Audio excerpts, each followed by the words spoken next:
Is it really possible to live in peace? Most indicators in our world today show that there are deep divisions between ethnic groups, different nationalities, and religious groups that appear to be beyond repair. Additionally, there is the threat of crime and violence perpetrated on innocent victims by misguided people who lack understanding, so they act out of fear instead of courage. This week on Power of Truth, we will discuss the subject. Can we live in a peaceful world? And if this is possible, what will it take to make it happen? Jill Jackson Miller and Cy Miller wrote a song that changed the outlook of millions of people with regards to the subject of peace. And I propose that this song becomes the unofficial national anthem of all the nations of the world. Jill and Cy penned these words in 1955. Let there be peace on earth, and let it begin with me. Let there be peace on earth, the peace that was meant to be. With God as our Father, brothers all are we. Let me walk with my brother in perfect harmony. Let there be peace on earth, and let it begin with me. I sang this song as a child, not recognizing that the lyrics had set in motion a series of events in my life that has been building up for over 4 decades. Like Jill and Cy, I also crave peace among all men. But I am fully aware that for the most part, the words of their song will always come up against great opposition. The truth is, we live in a world where too many humans view violence and war as a legitimate form of solving problems. Too often, when individuals and nations disagree and negotiations come to a point of an impasse, the next step is to solve the problem with a fist or with a gun. I had the opportunity to visit the United Nations in New York City, and on that occasion I had a personal guided tour of the facility. I was introduced to a few ambassadors in the hallways, but one thought remained with me during the time I was there, and it is this. This building exists because the art of maintaining peace is hard work. So is it possible for all men to live in peace in this violent world? Some people believe that it can be done. Peter Coleman, he leads a team of psychologists who have been studying the elements needed for a sustainable, peaceful society. Their research has covered a wide range of subjects from neuroscience to political science, economic structures, poverty, even climate change. This group of psychologists is working together on an exploration mission called the Sustainable Peace Project, AC4. Their goal is to discover the conditions needed for sustainable peace in the world. And together, they are attempting to create a template for the right conditions needed, how these conditions ought to interact with each other to guarantee peace. Peter Coleman said, peace at the communal level is pretty simple. It really boils down to members of one group treating members of another group, be it an ethnic group or religious group or political group or gender groups. Everything boils down to reciprocity, whether one group treats the other group with respect and trust. And at its very core, or the dynamic of the society, once you're treating each other the same way, it becomes the norm and people would be able to live in peace. This group underscores that human beings are a species of collaboration, and that collaboration breaks down when we do not have formal or informal institutions to help us navigate our differences. So the goal of the Peace Project is to identify the institutions that will magnify the tendencies toward cooperation. On the other hand, Edmund Burke, the Irish political statesman and philosopher, believed that in order to have peace, we must stomp out or get rid of all evil. Edmund Burke said, the only thing necessary for triumph over evil is for good people to do nothing. Is Burke correct? I think of so many good men and women who have done everything they could to stomp out or to get rid of evil, and still there is no peace. I think of Dr. Martin Luther King Jr., the noted civil rights leader, along with those who stood by him, representing every race, religion, and creed, meeting what appeared to be an insurmountable resistance for seeking peace. Dr. King, along with the men and women who subscribed to the ideology of peace, while participating in nonviolent protests, on many occasions were greeted with rubber bullets, billy clubs, angry police dogs, and even fire hoses. Others were lynched privately or bombed in churches. Some were even murdered. Sad to say, 40 years later, not much has changed. Citizens in the nations of the world are still divided, and too many are still willing to hurt or to kill someone else because of their ethnicity, religion, political affiliation, or gender preference. At the time of this broadcast, there is unrest in the United States of America, and the cry in that country is, no justice, no peace. This declaration is not only from people of color. This proclamation is from all races, people of color as well as white persons. The majority of citizens in the United States of America agree that there's equal rights legislation on paper, but it has not been implemented into the society. Institutional racism in that country is alive and well. But before we judge them too quickly or too harshly, let me hasten to say that this is not an American problem. We have challenges right here in the Bahamas as well. When I come back, we're going to look at some of the challenges we face in our country as we move toward the solution on how to live in a violent world. In an era when people are questioning the existence of God, it is very refreshing and assuring to be able to find a book that affirms His existence. Who is This God by T. Basil Sturrup will introduce its readers to the one true God. The content of this exciting manuscript uses practical illustrations to prove that God is in control of the affairs of this world and that you can trust Him during difficult times. If you would like a copy of Who is This God, text or call the number on the screen and get your copy today. COVID-19 has changed our world. Protocols such as sanitizing, social distancing, wearing a mask that covers your nose and mouth when you are in public, and washing your hands constantly in warm water for at least 20 seconds have become the new normal. Doing these things will provide you with a degree of safety and should hinder the chances of you becoming a victim of the coronavirus or spreading it to others. Power of Truth encourages you to be a part of the solution. We believe that soon we will be experiencing victory over this virus, and you can help us spread this positive message by wearing this Victory Over Viruses t-shirt. Every time you wear this attractive t-shirt, you will send the positive message that you are doing your part to stop the spread of the coronavirus, and that you believe that this pandemic will be defeated. One day, COVID-19 will be behind us. But in the meantime, let's follow the protocols so that we can make victory over this virus a reality. To get your Victory Over Viruses t-shirt, call 1-242-424-3824. This offer is only good while supplies last.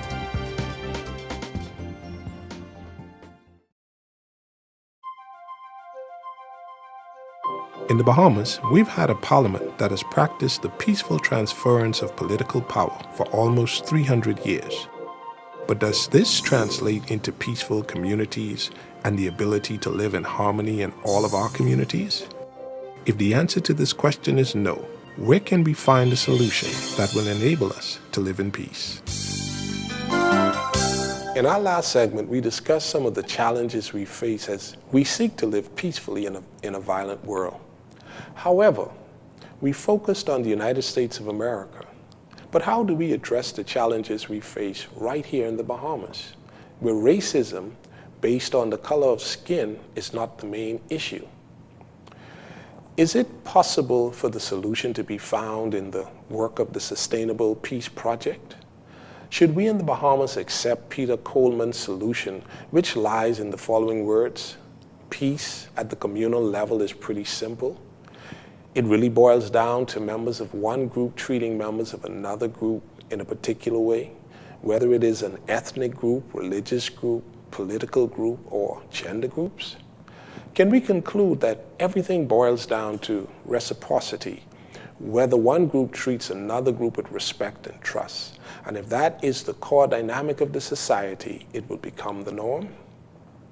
Should we depend on certain institutions in our society to help us navigate our differences?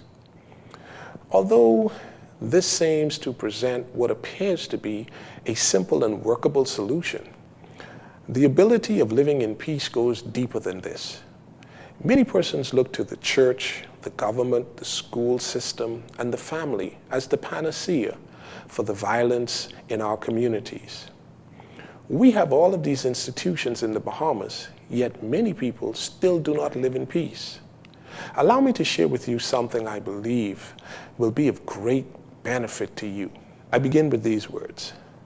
Even though all of these institutions mentioned play a small part in helping us to live peacefully, I submit to you that the answer is not found in an earthly establishment. The answer to living in peace is found in getting to know the Prince of Peace. His name is Jesus.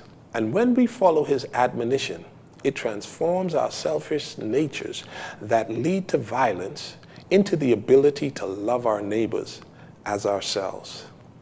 This is deeper than diplomacy or reciprocal respect. This is the ability to see each human being as a person created in the image of God. And this is the intrinsic value that comes upon us and causes us to relate and to respond to each other on a higher level.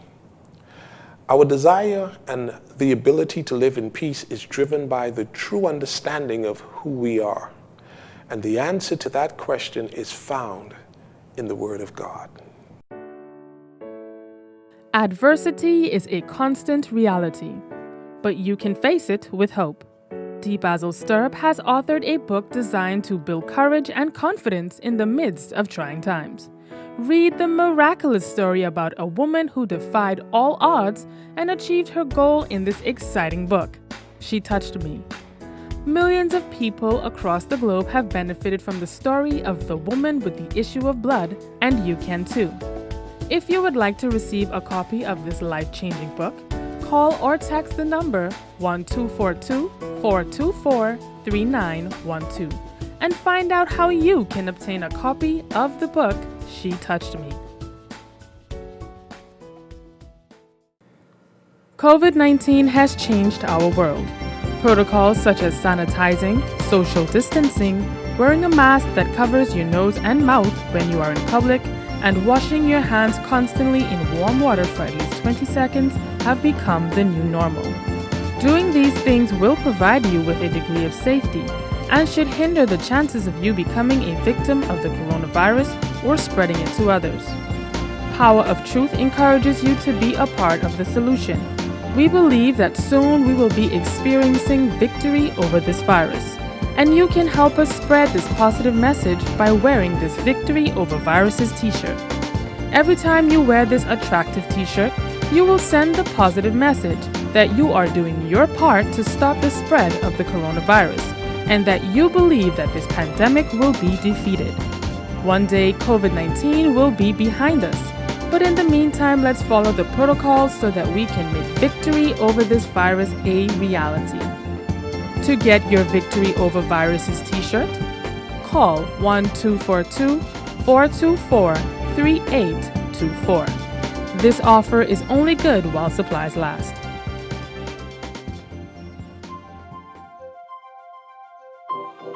In the next segment, we will focus on one of the many Bible principles we can use to elevate our minds to a level where we will see that living together in peace is possible.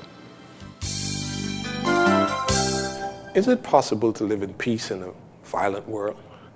I've traveled to many countries and I've discovered that at the bottom of it all, everybody wants to live in peace. In the last segment, I posited that a knowledge of who we are is the solution to living in peace. It is not until we understand that our color, our nationality, and our religion does not make us who we are. In fact, there's no such thing as the black race or the white race. There's only one race, and that is the human race. Acts chapter 17 and verse 26, we find these words, "And he had made of one blood all nations of men for to dwell on the earth." Genesis chapter 1 verses 26 and 27 tells us when this was done. The Bible said, God said, "Let us make man in our image, after our likeness, and let them have dominion over the fish of the sea, and over the fowl of the air, and over the cattle, and over the earth, and over every creeping thing that creepeth upon the earth." Verse 27 says, "So God created man in his own image. In the image of God created he him. Male and female created he them."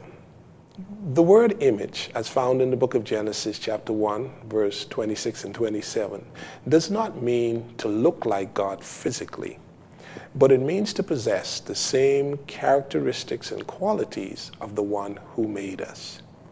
So the first thing we need to understand is that God made us. And when you want to know what you ought to look like or how you ought to behave, you should never study another human being.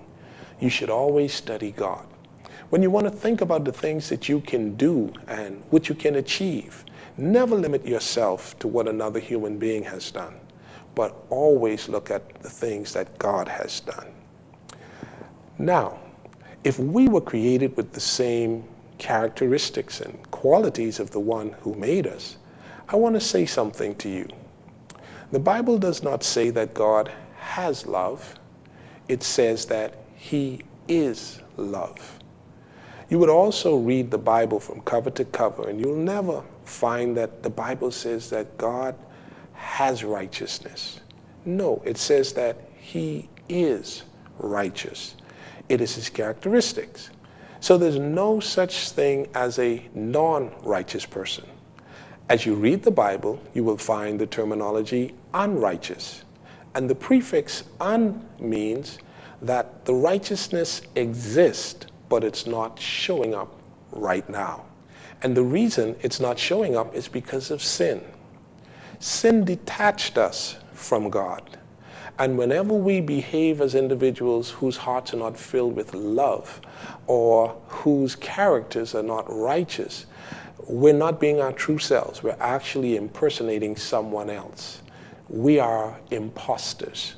But once we are reconnected to God, the love and the righteousness that we were created with will be restored.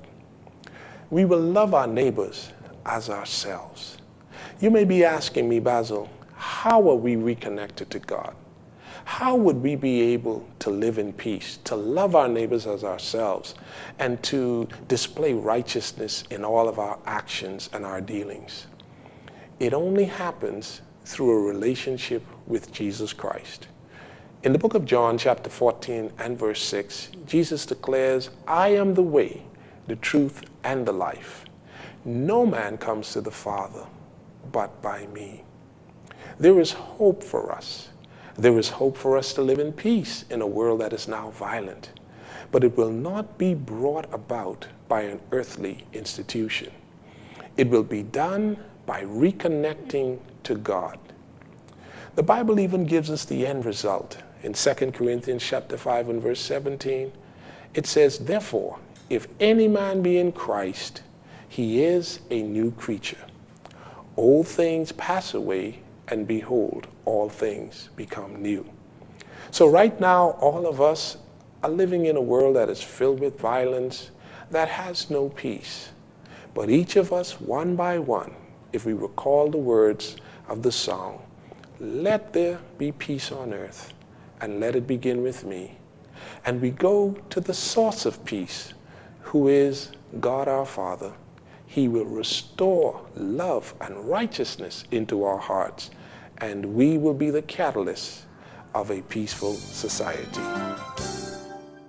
In an era when people are questioning the existence of God, it is very refreshing and assuring to be able to find a book that affirms his existence. Who is This God by T. Basil Sturrup will introduce its readers to the one true God. The content of this exciting manuscript uses practical illustrations to prove that God is in control of the affairs of this world and that you can trust Him during difficult times. If you would like a copy of Who is This God, text or call the number on the screen and get your copy today.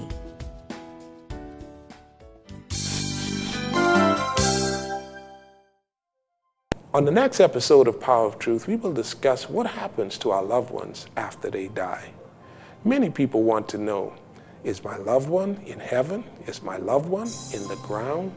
What happens when a person dies? See you next week on Power of Truth.